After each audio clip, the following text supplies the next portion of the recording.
cuerdas de amor. Un cordial saludo a todos ustedes y gracias por acompañarnos en este nuevo episodio. Durante estas semanas hemos recorrido juntos algunos de los atributos de Dios. Hablamos de su omnisciencia, de su presciencia, de su supremacía y hoy nos detenemos en un atributo que sostiene y da forma a todos los demás. Hablaremos sobre la soberanía de Dios.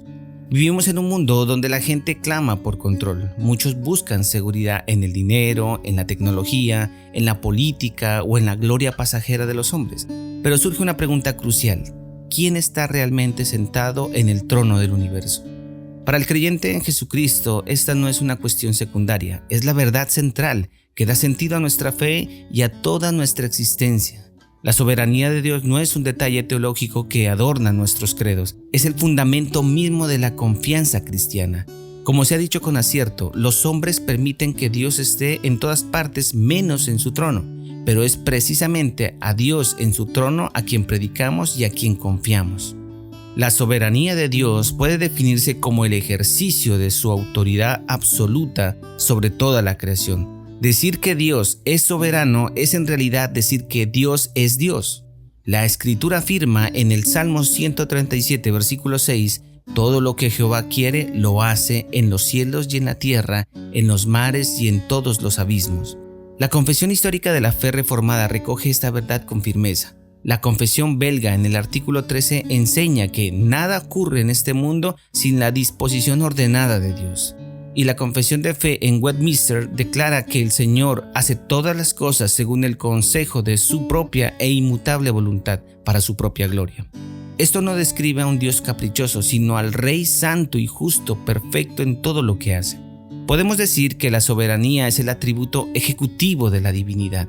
Es la fuerza que organiza y pone en acción todos los demás atributos de Dios. Dios es omnisciente, lo sabe todo de manera perfecta.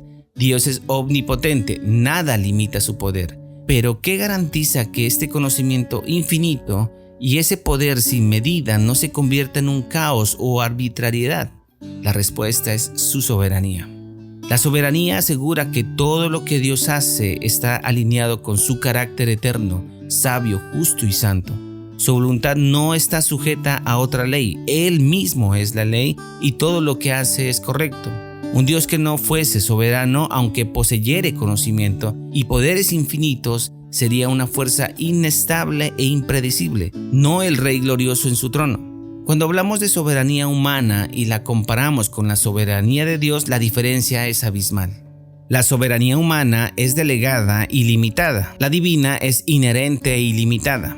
La humana está restringida por el tiempo, el espacio y la ignorancia. La divina es absoluta y sin frontera.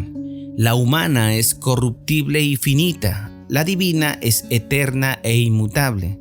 La humana es contaminada por intereses egoístas. La divina se mueve por una voluntad justa y perfecta, siempre orientada a su gloria. Esto nos enseña que Dios no es un rey en una escala mayor, sino el único Señor absoluto, incomparable en su excelencia y majestad. Pero si gustan, hagamos un recorrido bíblico. Esta doctrina no nace en las aulas de teología. La soberanía divina se revela desde principio a fin en las Escrituras.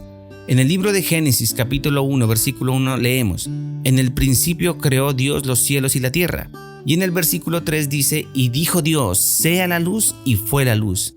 Aquí vemos que la creación no fue producto del azar, sino del decreto soberano de aquel que habla y hace que las cosas existan. Y así como Dios dijo, sea la luz, y la luz brilló en medio de las tinieblas, de la misma manera su espíritu actúa en el corazón del pecador, sacándolo de la oscuridad espiritual a la luz admirable de Cristo.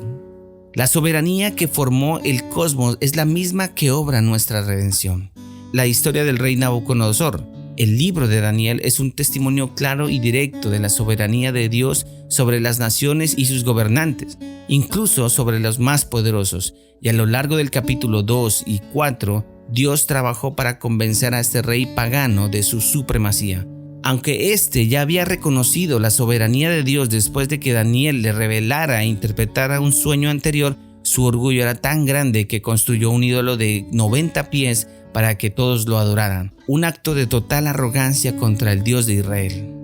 Sin embargo, el punto culminante de su humillación ocurre en Daniel capítulo 4. El rey sueña con un gran árbol que es talado y luego se convierte en una bestia.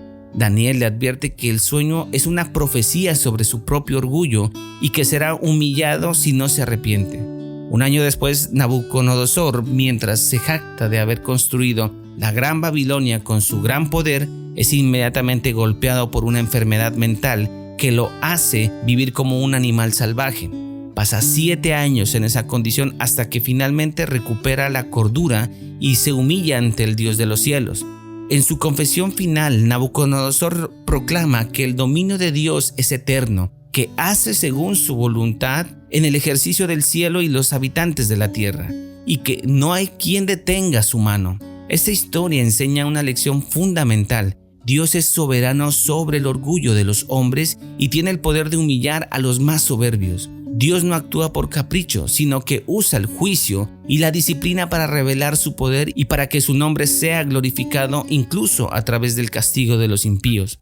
La humillación de Nabucodonosor no fue un acto de crueldad, sino un recordatorio de que solo Dios es el verdadero rey y que a quien Él quiere lo da el reino. El mensaje es claro: Dios humilla a los soberbios para su bien, tanto para salvación como para santificación. Entonces entendemos que Dios no tiene rivales. Su autoridad es total y final sobre toda la creación. Él es la máxima instancia de poder. Su reino se extiende sobre todo, sobre la naturaleza, las naciones, los reyes, los ángeles, los demonios y cada vida humana. No solo creó el mundo, sino que lo sustenta y dirige activamente cada detalle para que cumpla su plan perfecto. Ahora llegamos aquí y la pregunta es inevitable: ¿qué significa esta verdad para nuestras vidas diarias?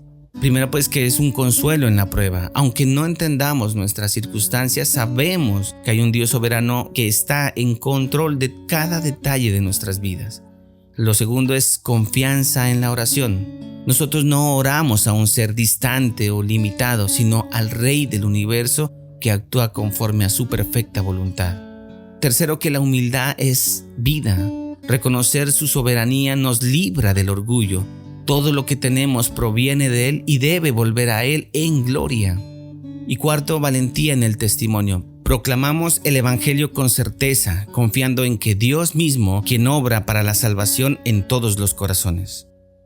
Y nuevamente, aunque parecen similares, la soberanía de Dios no es un peso que nos oprime, sino una verdad que nos liberta. Nos recuerda que no somos dueños de nuestro destino, pero sí somos hijos del Rey soberano que gobierna con justicia, poder y amor eterno. Bueno, querido amigo, hemos llegado al final de este capítulo sobre la soberanía de Dios. Hemos visto que nuestro Señor no solo gobierna sobre los cielos y la tierra, sino que también reina sobre los detalles más íntimos de nuestra vida. Él es el Rey eterno, el que nunca pierde el control, el que obra todo para su gloria y para el bien de los que le aman. Y esa verdad debe traer descanso a tu corazón. No importa la tormenta que enfrentes, no importa lo incierto de tu camino. Tu vida no está en manos del azar, sino en manos del Dios soberano que sostiene con poder y te guiará con amor. Ahora bien, quiero animarte a que no dejes este mensaje guardado solo para ti. Compártelo. Envíalo a un amigo o a un familiar, a esa persona que necesita escuchar que Dios sigue en el trono.